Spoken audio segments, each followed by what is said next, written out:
Siapa tak suka puding karamel kan? Nampak macam senang gila nak buat. Tapi alahai, nak buat karamel tu lah yang paling leceh sekali. Bukan sahaja Ellie akan tunjuk cara nak buat puding karamel ni, tetapi cara untuk kita nak elakkan buat kesilapan, terutamanya waktu nak bakar karamel tu. First kali kita kena buatlah karamel dulu kan. Kalau kata tak ada karamel, tak jadilah puding karamel.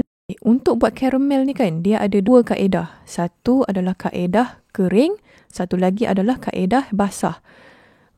Terpulanglah setengah orang dia kata buat kaedah basah, iaitu masukkan air dekat dalam gula tu lagi senang. Tapi lah selalunya kalau kata korang masukkan air dekat dalam gula tu, mudah sangat untuk dia crystallize. Lepas tu kebanyakannya yang akan buat, bila tengok dah kering macam tu, dia akan tuangkan air. Sama je, lepas tu dia akan crystallize balik. Satu hal lah nak kena basuh ni, dia punya melekat tu lain macam. Tapi Ellie terpaksa lah basuh sebab ada pen ni saja kan. Okey, kesilapan yang kedua. Cara yang ini Ellie akan buat cara yang kering. Maksudnya Ellie tak masukkan sebarang air. Ellie biar je macam tu. Kita dah bakar elok, dah karamel macam tu kan. Lepas tu kita biar je macam tu. Tengok macam macam tak gelap lagi ni, kita biar. Tak gelap lagi ni, kita biar. Last kali tu dia karamel kita punyalah gelap. Dekat dalam kuali tu nampaklah macam tak berapa gelap kan. Sekali dah tuang, hitamnya macam hati setengah orang tu. Kalau macam ni tak payahlah pakai karamel tu, nanti pahit. Okey, dah faham Cara yang paling senang dan korang tak akan buat kesilapan macam ni lah. Ellie recommend korang bakar karamel tu menggunakan cara kering. Lepas tu bila nampak dia dah start cair tu kan, korang godekkan pelan-pelan macam tu. Make sure tak ada air dekat korang punya senduk tu. Lepas tu dah nampak dah dia dah macam warna kuning-kuning keemasan tu. Waktu tu korang terus angkat, terus tuang ke dalam kontainer korang. Janganlah pula masuk kontainer plastik pula, nanti tak pasal-pasal cair pula korang punya kontainer tu. Kita ratakan kita punya karamel tu. Nampak tu beza antara karamel yang keemasan dengan karamel yang hitam tadi tu. Bukan setakat rupa je, rasa pun lain babe. Sekarang ni kita nak buat kita punya puding pula. Bab puding ni dia senang sikit lah kalau nak compare dengan nak buat karamel tadi tu. Kita akan panaskan kita punya susu tu. Bukanlah panas sangat, panas sikit je. Lepas tu kita akan masukkan heavy cream. Yang ni optional lah. Kalau kata korang tak ada, masukkan susu je. Tapi kalau kata korang masukkan heavy cream tu, dia punya rasa lemak dia tu lain macam lah. Sedap. Percayalah, korang nanti cuba tau. Okay, lepas tu masukkan sedikit gula. Lepas tu kita godek-godekkan lah dia kejap. Macam Ellie pesan tadi, kita tak nak dia sampai mendidih. Kita nak dia macam mengenis sikit je. Dan nampak asap tu sikit-sikit tu, bolehlah dah angkat. Alright, sementara dia macam nak sejukkan sekejap, kita nak pecahkan telur kita. Untuk resepi ni, Ellie pakai 3 biji telur. Lepas tu 2 biji telur merah. Ke telur kuning mana-mana lah. Tersilap mangkuk tu. Asingkan kat mangkuk sana kak. Okey, dah selesai dah kita pecahkan telur tu. Sekarang ni kita nak pukulkan dia. Alamak, macam susah pula dia nak pecah tu. Cucuk-cucuk dia ni. Barulah dia elok. Okey, so sekarang ni kita punya telur pun dah siap. Kita tuangkan balik adunan susu kita tadi tu ke dalam telur kita.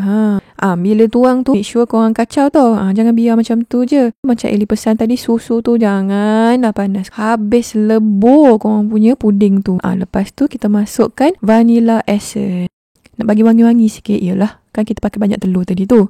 Dan yang ini untuk bagi korang punya puding tu nampak smooth macam tu. Jangan lupa untuk tapiskan dia. Sebab kadang-kadang tu bila kita lalukan, nampaklah tu macam putih telur tu dia macam tak pecah elok kan. Waktu ni lah kita nak tapiskan dia. So sekarang ni, apa lagi kita nak tuangkan ke dalam bekas karamel kita. Okey, untuk yang buat pakai sweetener, bukan gula, nantilah Ellie akan tunjuk macam mana. Sebab dia lain sikit tau. Nampak tu sampai dah keluar asap dah. Okey, kita tuangkan kita punya adunan puding tu ke dalam kita punya bekas. Macam Ellie akan tuangkan sipi-sipi je sampai nak habis tu. Janganlah sampai penuh, nanti jenuh korang nak mengangkat. Okey, lepas tu Ellie akan masukkan dekat dalam bekas macam ni dan masukkan air panas. Jangan termasuk pula korang punya air panas tu ke dalam puding tu. Tak pasal-pasal masak pula. Masukkan takat 3 suku daripada kita punya bekas tu. Kita akan isikan air panas supaya nanti boleh bantukan dia untuk masakkan kita punya puding tu dengan lebih sekata. Okey, lepas tu kita nak angkatkan ke dalam kita punya oven. Tengoklah oven mitt Ellie tu. Tak tahulah sebelah lagi tu kat mana. Ellie pakailah sebelah lagi kain buruk. Korang jangan gelak pula. So Ellie setkan temperature dalam 350 Fahrenheit. Kita bakarkan dia selama 30 ke 40 minit. Tu dia. Nampak tu. Cantik je permukaan dia tu kan. Jangan lupa angkat tu pelan-pelan. Air panas tu dekat dalam tu. Nampak tu dia macam jiggly macam tu. Sebelum korang bawa keluar tu kan, korang cucukkan sikit. Check sama ada korang punya puding tu betul-betul masak ataupun dia jiggly tu sebab tak masak. Okay, sekarang ni kita nak keluarkan kita punya puding tu daripada bekas ni. Seelok-eloknya korang tunggu sekejap, masukkan dekat dalam peti ais. Lepas tu barulah keluarkan dia. Macam Ellie ni. Yalah, lapar. So Ellie biarkan dalam masa 30 minit macam tu. Lepas tu Ellie lalukan pisau keliling kita punya puding tu supaya mudah dia nak keluar nanti. Okay. Saat yang dinantikan ni. Hey, Gabra aku main. Janganlah hancur.